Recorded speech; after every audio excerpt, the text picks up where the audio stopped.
Agora você ouve uma palavra de vida com o pastor Érico Rodolfo Bussinger.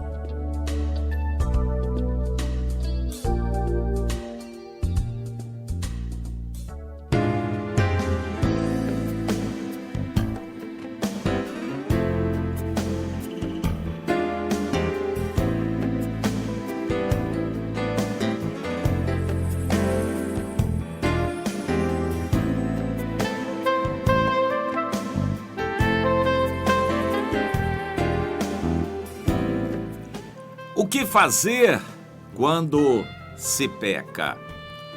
Quando a gente peca, tem que ficar muito claro na nossa mente o que fazer urgentemente. Mas não é isso que está acontecendo no meio evangélico. As pessoas se cercam de razões, defesas, subterfúgios e argumentos para tentar se explicar. Para começar, fogem da luz para que as pessoas não saibam o que ela fez. Isto é o que eu tenho visto no meio evangélico, totalmente ao contrário do que Deus ordena. Deus reclamou do seu povo Israel, dizendo o seguinte: quando alguém se afasta do caminho, a coisa mais lógica a entender é que ela volte para o caminho. Mas por que este povo de Israel se afasta e continua se apostatando, se afastando mais ainda, ao invés de voltar? Nós vamos tentar entender melhor esse mecanismo que acontece na mente de uma pessoa, digamos assim, no coração de um crente, quando peca. E vamos citar o exemplo de Davi, em 2 Samuel, no capítulo 11, aquele célebre pecado de Davi. Foi célebre porque Deus se encarregou de colocá-lo no ventilador. E saiba que Deus pode fazer você passar vergonha. Quando você peca, se não se consertar, se você insistir no pecado, Deus pode colocar o seu pecado aos quatro ventos, ou seja, tornar público o seu pecado para você passar vergonha. Foi o que Deus fez com Davi. Mas será que Deus quer isto? Deus deseja que todos os nossos pecados sejam colocados no ventilador para todo mundo saber, se espalhar por toda parte, para a gente passar vergonha, será? Não, não é isso que Deus quer. Deus não tem prazer em condenar o pecado, Deus tem prazer em perdoar. Porém, se a pessoa quiser dar uma de espertinho, se ele quiser esconder, fingir que nada aconteceu e continuar no pecado, Deus pode fazer isto que fez com Davi e divulgar o pecado de uma tal maneira que a pessoa venha passar muita vergonha. Eu acho muito difícil um pastor, quando rouba da igreja, isso não é incomum, infelizmente tem acontecido. Um pastor, um tesoureiro, uma pessoa que manipula ou controla as finanças da igreja, tem uma tentação muito forte de meter a mão e pegar alguma coisa para si. Se Deus puniu até o Ananias e Safira, porque deram parte mentindo, dizendo que estavam entregando o tudo, com muito mais razão o castigo será doloroso sobre a pessoa que intencionalmente mete a mão naquilo que é de Deus, que é consagrado a Deus, que é santo ao Senhor, para interesse próprio, para satisfazer o seu eu. Isso é um pecado terrível e Deus vai castigar. Mas por que a gente não vê Deus castigando? Porque o castigo vai ser no juízo final. Eu creio que se há esperança, Deus aperta com a pessoa aqui na terra, ou seja, ela fica doente, tem um acidente de carro na família, é um problema sério na família e a pessoa vai entender que aquilo é Deus falando com ela, Deus exortando, alertando para que ela se conserte. Isso é bom, é um bom sinal quando Deus age assim, apertando a pessoa que peca.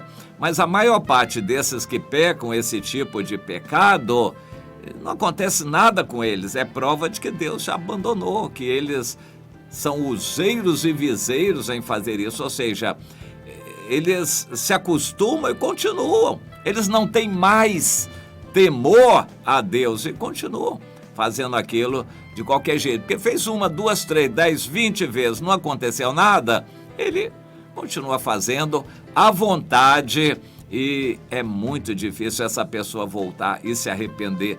Ele vai ter que confessar tudo, dizer a verdade e não diz.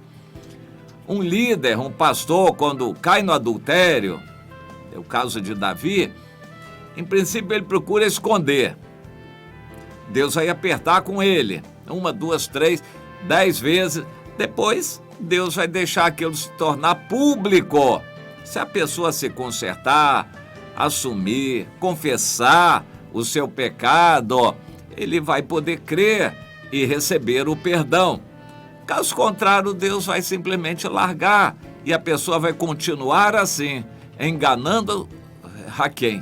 Enganando quem quer ser enganado e no juízo final indo para o inferno. É por isso que Jesus disse que muitos fazem milagres em nome do Senhor. Eu vou repetir, se um líder sofre a tentação de Davi e pratica o erro, Deus vai apertar com ele como com qualquer outro para se consertar. Mas se ele insistir em não se consertar, Deus vai bater de novo, 2ª, 3ª, 4ª, 10ª vez. Se ele não se corrigir, Deus larga para lá. Mas larga para lá e ele vai continuar fazendo? Vai. Ele vai continuar na igreja, vai continuar enganando quem quer ser enganado e ele vai continuar a praticar aquilo. E um dia, no juízo, quando receber a condenação, vai dizer: Senhor, mas eu fui pastor, fui líder, eu fiz milagres, eu preguei. Nunca te conheci, aparta-te, maldito, para o fogo eterno. Muitos líderes e pastores vão para o fogo eterno por causa disso, do pecado de Davi. Então, em 2 Samuel 11, nos é dito que já se tinha passado um ano e chegou novamente na outra época do ano, eu creio que era a primavera, em que os reis iam para a guerra.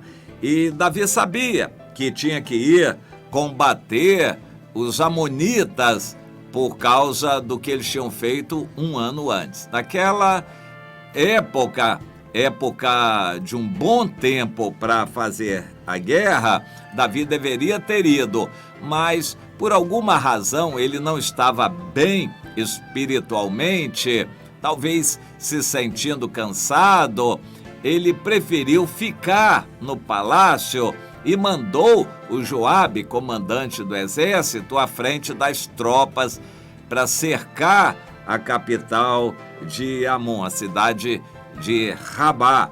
Hoje é Jordânia, esse país.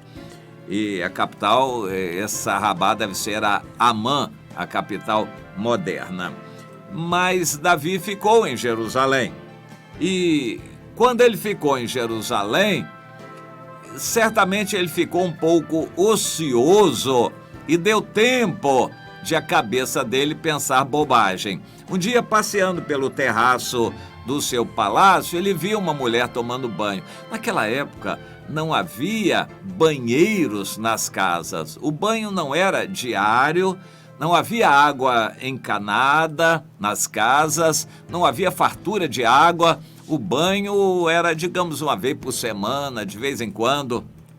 E aquela mulher era muito bonita, estava nua ou seminua e estava tomando banho. Davi viu, se agradou, gostou, sentiu os fluidos dentro dele, fluidos masculinos, subirem a cabeça e mandou perguntar quem era. E quando soube que era Batseba, mulher do Urias, o heteu, a Bíblia não faz referência a filhos que ela tivesse, provavelmente era casada de pouco, e o Davi sabia disso porque Urias era um dos valentes de Davi. Quando Davi percebeu que Urias, marido dela, estava na guerra, que ela estava sozinha, que provavelmente iria ficar vários dias sozinha, ele não resistiu à tentação e mandou chamar. A Batseba veio, provavelmente gostou da ideia e aqueceu, concordou e teve relações sexuais com Davi. Aparentemente foi uma vez só, mas foi o suficiente. Um mês e meio depois, ela veio dizer para Davi: olha, a menstruação atrasou, eu acho que eu estou grávida. Aquilo tocou horror na cabeça de Davi. Eu vou gerar um filho de adultério, um pecado contra Deus, as pessoas vão ficar sabendo, eu preciso tomar uma providência. Então começou um pecado, chama outro pecado, começou a bolar alguma coisa na sua cabeça e um plano. Mandem Urias depressa voltar para casa para botar a culpa nele, daquele filho, ou seja, vai ser filho de Davi, mas todo mundo vai pensar que é do Urias. E Deus não concordou, Deus não gostou daquela solução.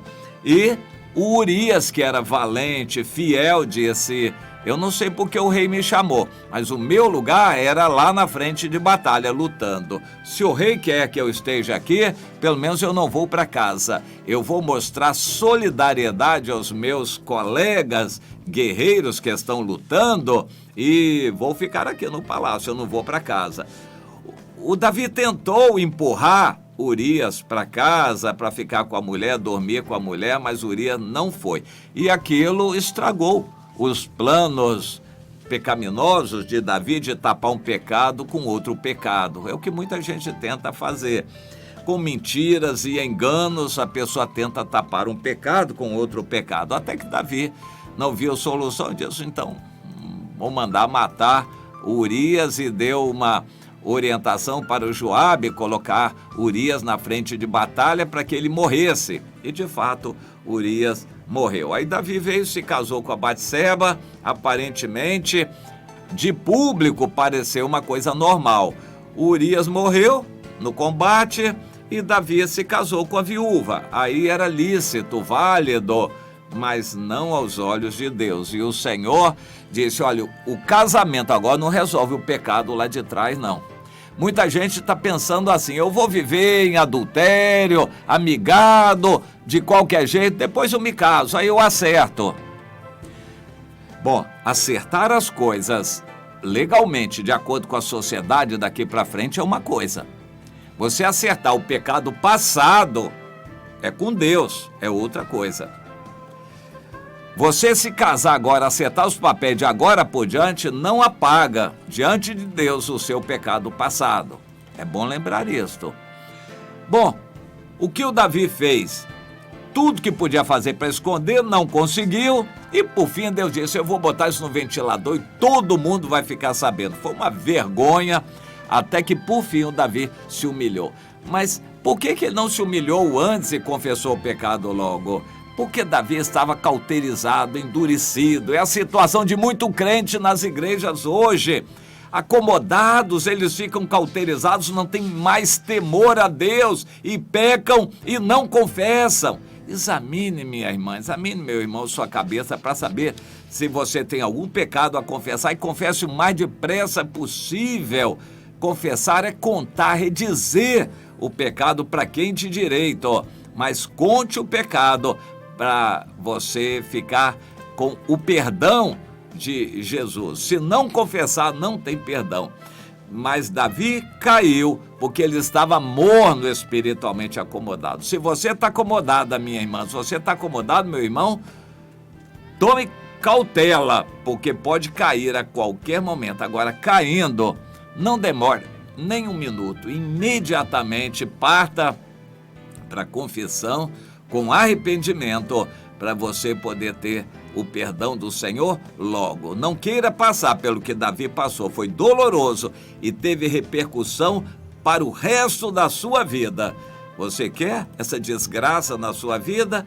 Então, confesse o pecado imediatamente. Não continue com o pecado e muito menos queira cometer outro pecado para esconder um pecado. Vá para a luz e confesse tudo. É o melhor que se pode fazer.